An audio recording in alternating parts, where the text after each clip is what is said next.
Today we'll talk about how can you fix this problem or know how you can do that on your Genshin Impact app. So you just follow these ways, then it's going to work with you.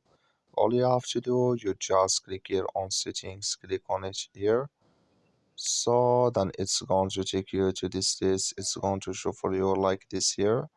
You go down here, just keep going down, then you click here on apps. You come to apps this here, and there you're looking for Genshin Impact app, or just click on search. Then here at Genshin Impact, just click on it.